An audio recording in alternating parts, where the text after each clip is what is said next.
Ça fait du bien de prier ensemble. Merci pour vos prières. Pas que vous priez à moi, mais vous priez pour moi. Et nous allons maintenant écouter la lettre de Jacques. Jacques a été comme un docteur, un médecin qui nous a observés. On a été sous la loupe. Il nous a demandé de tirer la langue. Il nous a regardé notre langue. Et il a quelque part pris notre esprit sous son microscope pour voir qu'est-ce qu'on a dans le sang. Qu'est-ce qui anime notre corps? Et il a vu en fait que nous sommes infectés par une certaine condition, une certaine maladie de l'âme, qui est que nous sommes séparés, nous avons l'esprit double. Notre âme est divisée. D'une part, nous aimons Dieu, oui. Disons que nous croyons en lui, nous aimons Dieu. Mais d'autre part, nous aimons autre chose. Et nous avons vu que nous sommes parfois infectés par cet esprit double. Nous sommes partagés entre Dieu et ce que nous voulons. Et ça affecte un peu tout. Parce que finalement, on ne vit pas entièrement pour Dieu, comme il nous le demande, l'aimant de tout notre cœur, mais on l'aime, et puis on aime aussi le monde. Et la semaine passée, avec Ruben, on a vu que Jacques nous appelle des adultères. Adultères parce que nous sommes censés aimer Dieu exclusivement, mais on est en train de tromper Dieu, de tricher avec quelque chose d'autre ou quelqu'un d'autre qu'on a mis à la place de Dieu notre Père, celui qui nous aime. Peut-être que vous pensez que ce mot adultère ne s'applique juste à quelques personnes, les pires des gens qui nous fréquentent. Mais en fait, c'est un descriptif de tout chrétien si nous avons cette condition d'avoir un esprit divisé. Il a parlé de nos paroles. Notre façon de parler révèle ce que nous aimons. Nous bénissons Dieu et nous maudissons les hommes parfois. Nos attitudes, on peut avoir une attitude hautaine, une attitude d'une fausse confiance, comme on va le voir aujourd'hui. Ou une certaine inactivité. Nous disons que nous croyons, nous avons la foi, mais il n'y a pas les œuvres qui devraient confirmer notre foi. Et Jacques a dit que le remède, c'est de nettoyer nos mains et de purifier notre cœur, à chapitre 4, verset 5. Nous avons vu aussi que Dieu s'oppose aux orgueilleux et il fait grâce aux humbles. Et j'aimerais qu'on retienne cette expression-là, parce que c'était celle qu'on avait vue la semaine passée, mais qui continue dans cette partie que nous allons voir aujourd'hui. Dieu s'oppose aux orgueilleux, mais il fait grâce aux humbles. Et surtout l'orgueil qui va s'exprimer dans la partie que nous allons regarder maintenant, nous parle de notre avenir. Et quand nous parlons de l'avenir, souvent c'est là où nous montrons que nous avons de l'orgueil dans notre cœur. J'ai intitulé ce message « Dieu est mon avenir ». Dieu n'est pas là que pour le dimanche. On peut dire, voilà, dimanche c'est pour Dieu, et puis lundi au samedi c'est pour moi. Dieu n'est pas là non plus simplement pour mon présent, pour mon passé, pour régler les problèmes de mon passé. Mon avenir, quand je donne ma vie à Dieu, appartient à Dieu. Je dois le soumettre à Dieu. Et donc toute ma vie, ma semaine, mon avenir, doit prendre en compte que Dieu est Dieu. Et donc à travers les versets que je vais lire maintenant, nous allons comprendre qui est Dieu réellement, parce que Dieu se révèle. Et il veut qu'on le connaisse réellement. Alors il fait chaud, je vais être bref aujourd'hui. Les jeunes ont beaucoup étudié cette semaine, vous avez plein de choses dans votre tête. Et donc on va être bref, mais on va lire sans plus tarder Jacques chapitre 4, verset 13 jusqu'à 5, verset 6. Vous l'avez sous les yeux, vous l'avez aussi sur l'écran. À vous maintenant qui dites, aujourd'hui ou demain nous irons dans telle ville, nous y passerons une année, nous y ferons des affaires et nous gagnerons de l'argent. Vous qui ne savez pas ce qui arrivera demain. En effet, qu'est-ce que votre vie? C'est une vapeur qui paraît pour un instant, qui disparaît ensuite. Vous devriez dire au contraire, si Dieu le veut, nous vivrons et nous ferons ceci ou cela. Mais en réalité, vous vous montrez fiers de vos fanfaronnades. Toute fierté de ce genre est mauvaise. Si donc quelqu'un sait faire ce qui est bien et ne le fait pas, il commet un péché. À vous maintenant, les riches, pleurez et gémissez à cause des malheurs qui viendront sur vous. Vos richesses sont pourries et vos vêtements sont rongés par les mythes. Votre or et votre argent sont rouillés et leur rouille s'élèvera en témoignage contre vous et dévorera votre chair comme un feu. Vous avez amassé des trésors dans les derniers jours.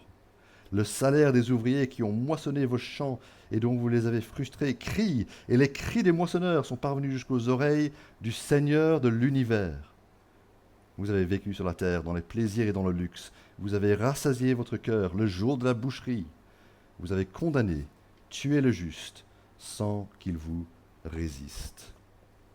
On va voir notre vie, ma vie, ta vie, sous le regard de Dieu, à la lumière de qui est Dieu. Et Jacques nous aide à comprendre deux choses principalement sur Dieu ici. D'abord, Dieu est souverain.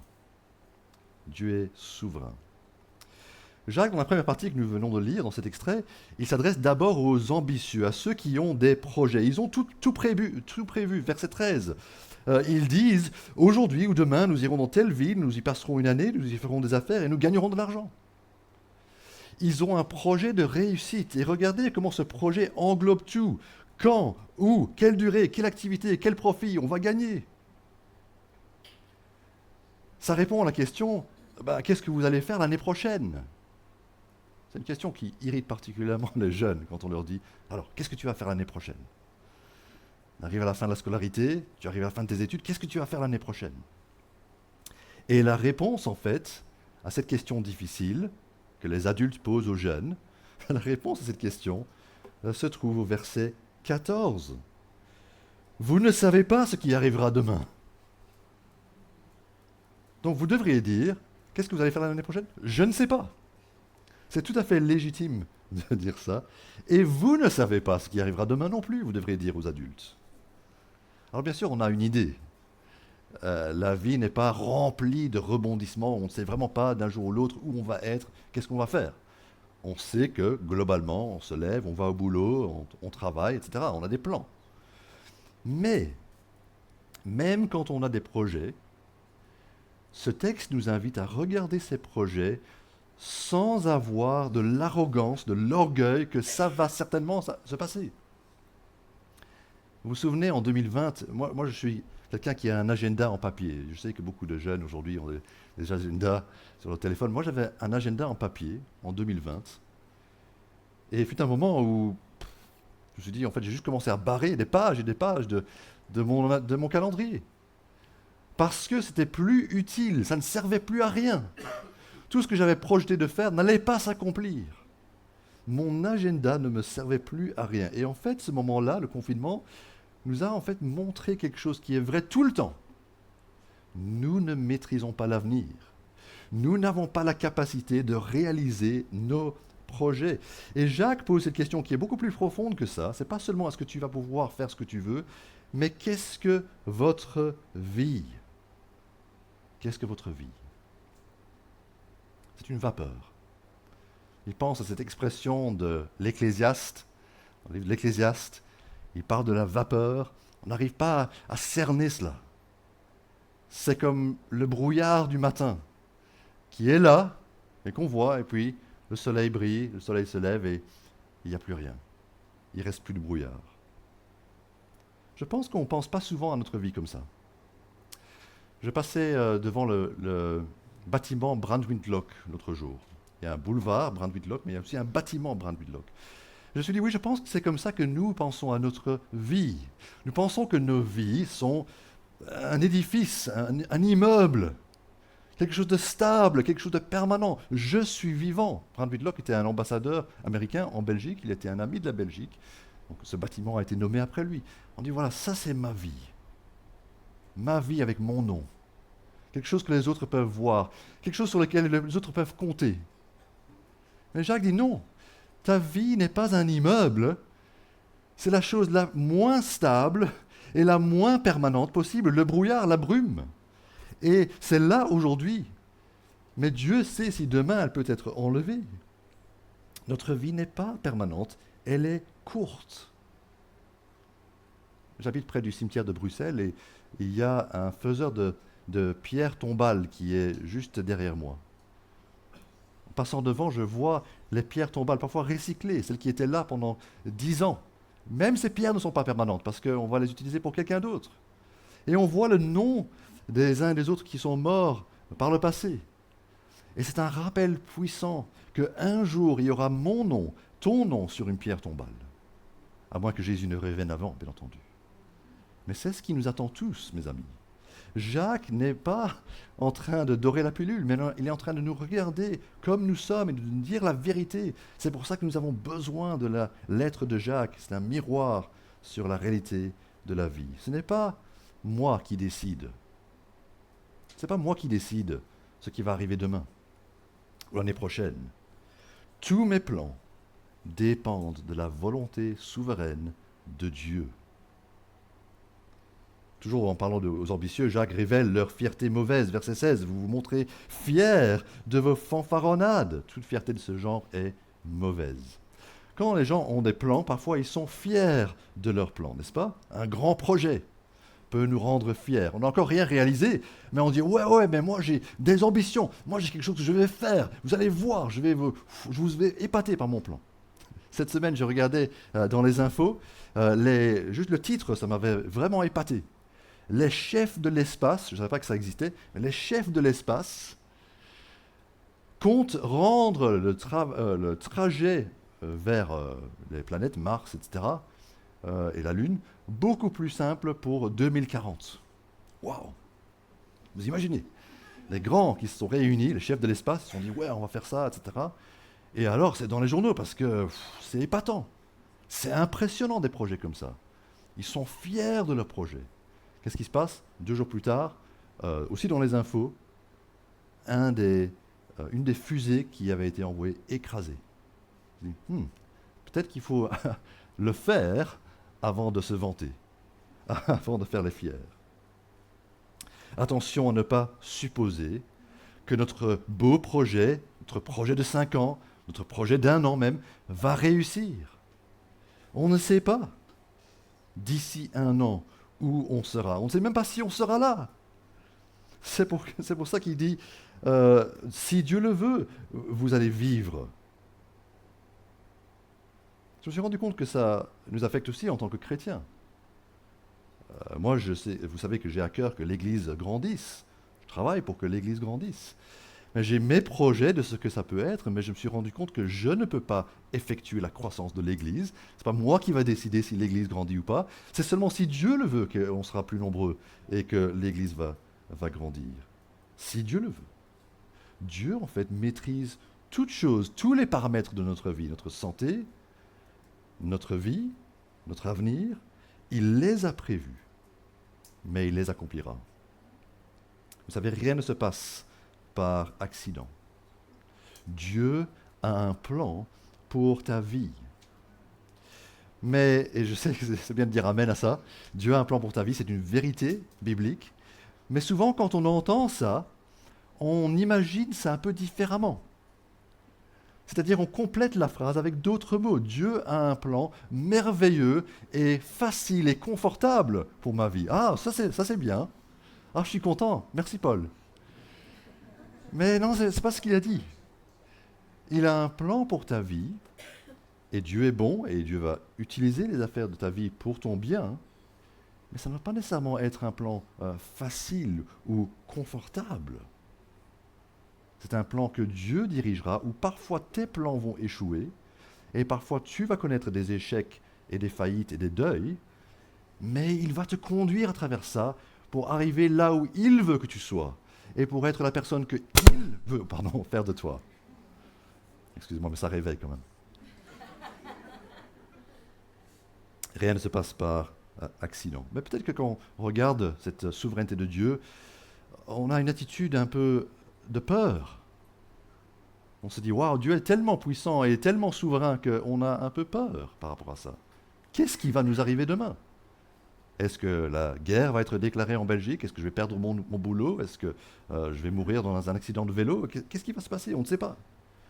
Mais en fait, quand on connaît Dieu, on devrait être plutôt confiant par cette souveraineté. Comme on l'a entendu grâce au psaume 37. Le psaume 37 nous appelle en fait à avoir confiance en Dieu, à espérer en lui, parce que notre Dieu est bon et il nous garde. Alors c'est la deuxième chose que nous apprenons sur Dieu ici, c'est que Dieu est juste. Si Dieu n'est que puissant, mais qu'il est méchant, alors bien sûr nous devons avoir peur.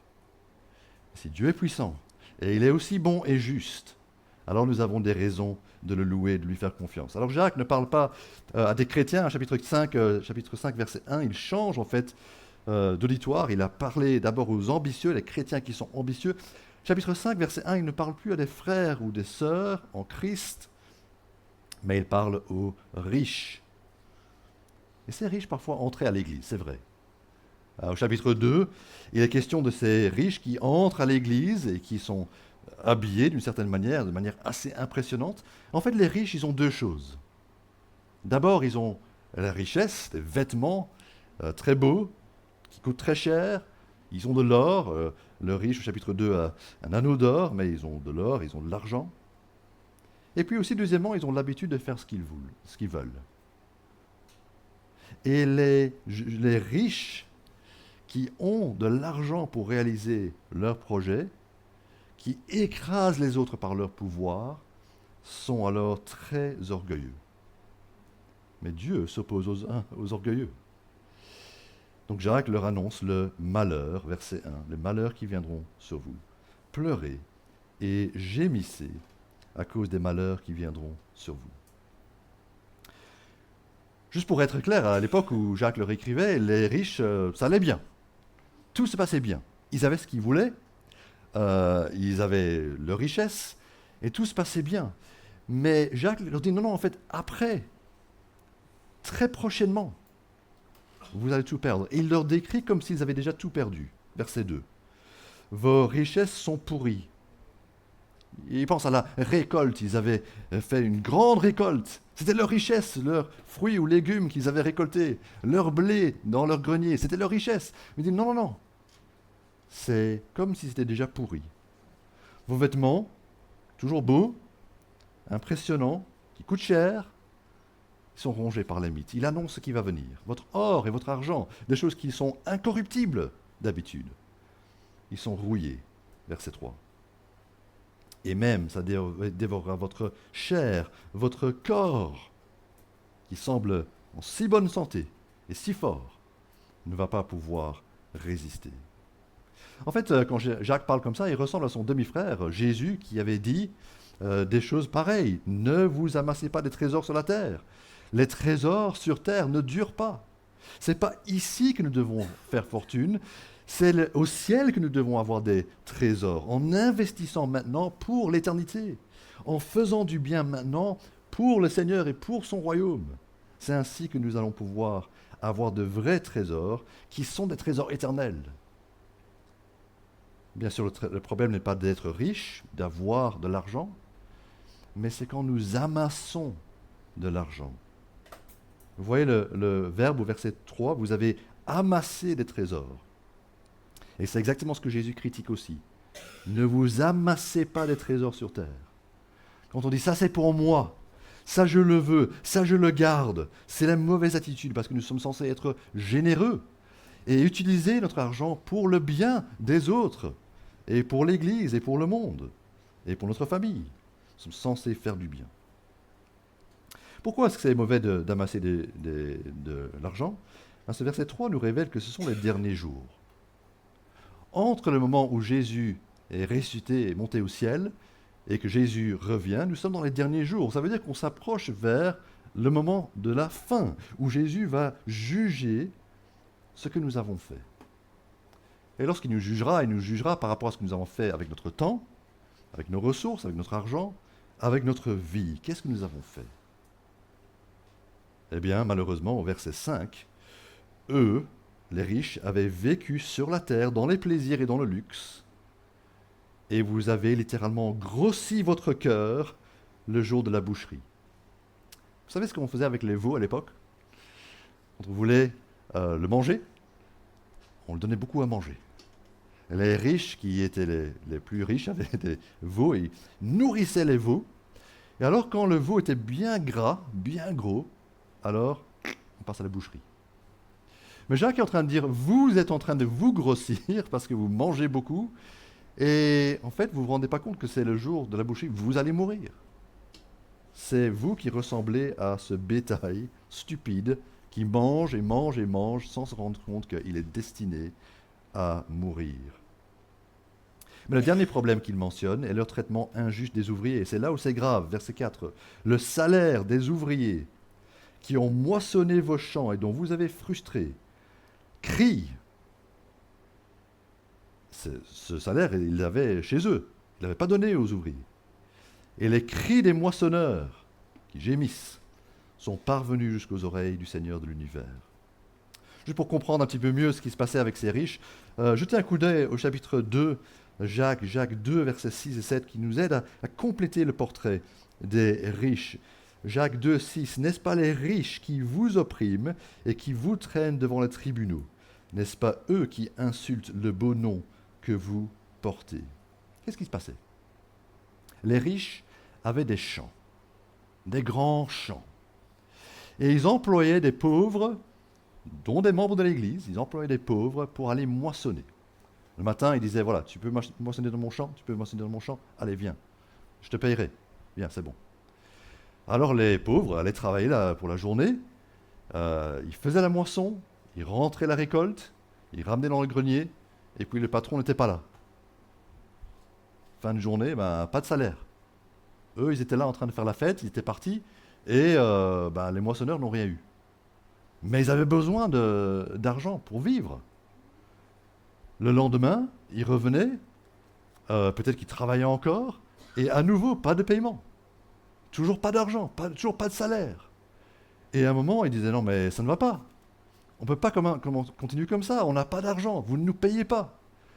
Et les riches répondaient, non seulement en disant, ah ben d'accord, alors je vous paye, mais en disant, hé les gars, si vous ne voulez pas travailler, je vais vous amener au tribunal parce que vous ne travaillez pas, vous êtes paresseux, vous êtes des mauvais. Et donc il les accusait et il les menaçait d'un procès si ces gens ne travaillaient pas. Et en plus, il blasphémait Jésus. Parce qu'il disait, ouais, là, les chrétiens, vous suivez un gars minable qui s'appelle Jésus, qui a été mis à mort. Lui ne rouspétez pas, vous allez rouspéter. Lui n'a jamais causé de problème, et donc vous allez me laisser faire. On va abuser de vous. Vous ne pouvez rien dire. Quelle insulte, quelle injustice. Insulte contre le Seigneur Jésus, mais une injustice contre ces pauvres chrétiens, et qui étaient là en train de gémir et de crier vers Dieu, Dieu, libère-nous, sauve-nous, viens à notre aide. Mais ces gens-là, qui étaient riches, qui insultaient Dieu, qui insultaient Jésus, ne se rendaient pas compte qu'ils avaient comme ennemi le Seigneur de l'univers, littéralement le Seigneur des armées célestes. Parfois, quand on se moque des chrétiens, on ne sait pas vraiment à qui on a affaire. Leur Dieu est le Dieu vivant. Notre Dieu est le Dieu de la justice. Et c'est ce qu'il dit à la fin, c'est qu'il va agir selon sa justice. Il va condamner, il va faire un renversement de situation, il va libérer à la fois ceux qui ont été victimes d'injustice et punir ceux qui les ont abusés et ceux qui les ont exploités. Alors que devons-nous faire? Comment devons-nous réagir à cela? Très simplement, la mise en pratique de ce que nous avons appris aujourd'hui sur Dieu. Dieu est souverain et Dieu est juste. C'est très simplement ceci. Nous devons être humbles et patients. Soyons humbles et patients. Par humble, je ne veux pas dire que nous devons dire Dieu voulant tout le temps quand nous faisons des projets. Mais ça doit changer notre mentalité, notre façon de faire. En fait, ça doit faire partie de nos pensées, cette idée que si Dieu le veut, il a dit, n'est-ce pas? Si Dieu le veut, nous vivrons, nous ferons ceci ou cela. C'est pas qu'on ne peut pas avoir de projet, mais si je peux dire ça comme ça, on devrait faire nos projets au crayon, prêt à les effacer, si ça ne se passe pas dans 1 an ou dans 2 ans, pour refaire d'autres projets. Toujours, quand on écrit nos projets, quand on a des plans, on est soumis à ce que Dieu le veuille et que Dieu le réalise, ou pas. Nos projets risquent de ne pas se confirmer. Pour nous aider à nous rappeler de ça, il y a une petite image avec la phrase en latin Deo volente, Dieu voulant, qu'on va vous envoyer demain dans le groupe WhatsApp. Ça peut vous aider à être un fond d'écran quand vous faites vos projets, quand vous envoyez des mails, quand vous dites voilà, l'année prochaine on va faire ci, on va prendre rendez-vous, à vous souvenir que c'est si Dieu le veut que vous allez pouvoir le faire. Juste un petit rappel pratique pour ça. Mais nous ne devons pas voir lundi au samedi séparément du dimanche. Le dimanche c'est pour Dieu, je viens à l'église, je lis ma Bible, mais le reste de ma vie, c'est moi qui gère. Non. Si nous sommes chrétiens, nous devons soumettre toute notre vie. Le vendredi soir avec mes amis, lundi matin au travail, nous devons tout soumettre à Dieu. Parce que Dieu est souverain. C'est ça l'humilité. Souvenez-vous, Dieu s'oppose aux orgueilleux, mais il fait grâce aux humbles. Donc si nous sommes humbles devant Dieu, il va nous aider, nous faire grâce, nous secourir. Être patient, c'est la suite logique de ce que nous avons vu ce matin. Nous devons apprendre à être patients parce que Dieu est juste. Au verset 7, il dit « Soyez donc patients, frères et sœurs, jusqu'au retour du Seigneur. » On en parlera plus la semaine prochaine. On verra la suite et comment nous devons être patients et comment nous pouvons apprendre la patience. Mais il faut comprendre que l'impatience nous pousse à toutes sortes de péchés. Je me suis rendu compte de cela. L'impatience a poussé ces riches à vouloir ne pas payer les gens, à commettre la fraude, à être malhonnête. Quand on veut être riche et on est impatient d'être riche, on fera n'importe quoi pour être riche. L'impatience conduit aussi les couples qui ne sont pas encore mariés à coucher ensemble parce qu'ils ne peuvent pas attendre. L'impatience fait parfois qu'on dise des choses, des promesses qu'on ne compte pas valider, simplement parce qu'on veut que ça aille plus vite. L'impatience peut être à la source de plein de péchés. Et nous devons reconnaître notre culpabilité. Nous avons été impatients. N'oublions pas que Dieu jugera par Jésus-Christ les vivants et les morts, tous ceux qui ont vécu. Et pas seulement les chrétiens, mais les non-chrétiens. Et donc si aujourd'hui, toi, tu es dans la position de quelqu'un qui est exploité, c'est-à-dire, tu n'as jamais été rémunéré. On avait dit que si tu travaillais dimanche, tu aurais paiement en plus. Tu aurais des heures supplémentaires, mais tu n'as jamais été rémunéré. Ou tu avais un gros client, c'est souvent les grandes entreprises qui payent le moins rapidement, n'est-ce pas? Et ils n'ont jamais payé leurs factures. Ou tu as quelqu'un pour qui tu as travaillé, il t'a dit ouais, je vais te rembourser, je vais te payer pour tes frais. Ça n'a jamais été payé. C'est une injustice que tu es en train de subir. Alors attends, sois patient. Parce que Dieu est un Dieu de justice. N'est-ce pas intéressant que lorsqu'on est coupable, on a envie de remettre la justice pour plus tard. On a envie de profiter. Que Dieu règle ça plus tard, ça va, mais qu'il soit patient avec nous. Par contre, quand on est victime, alors on a envie que Dieu juge. On a envie de rapprocher le moment du jugement. Allez, viens Seigneur, règle ça tout de suite. Mais je dois aussi parler à ceux qui, peut-être parmi nous, ou ceux qui nous écoutent, sont conscients qu'eux sont du côté des exploiteurs. Que vous avez agi de manière à exploiter des chrétiens, à profiter des pauvres pour votre propre gain. Et vous devez savoir que votre argent qui semble si stable, votre trésor, votre compte en banque qui semble si bien garni, peut disparaître du jour au lendemain. Et que même si vous avez fait fortune, vous pourrez disparaître du jour au lendemain et laisser votre fortune à quelqu'un d'autre. Votre vie n'est qu'une vapeur. Alors humblement, nous devons venir à Dieu. Nous devons d'abord nous rendre compte du grand danger dans lequel nous sommes lorsque nous sommes ennemis de Dieu, opposés à Dieu. Et nous devons demander sa grâce, demander son pardon, mais aussi être confiants. Parce que ce Dieu qui juge est aussi celui qui nous prépare, si nous le voulons, à être pardonnés et prêts pour le jugement, sachant que notre dette envers Dieu est réglée. Prions ensemble.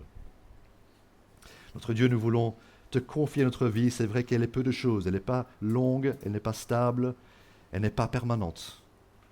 Mais Seigneur, que nous puissions marcher devant toi en toute humilité, avec patience, attendant que tu agisses. Tu vois les injustices que nous subissons.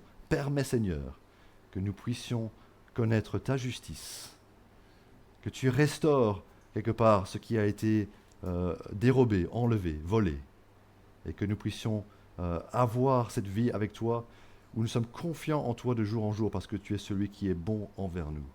Au nom de Jésus. Amen.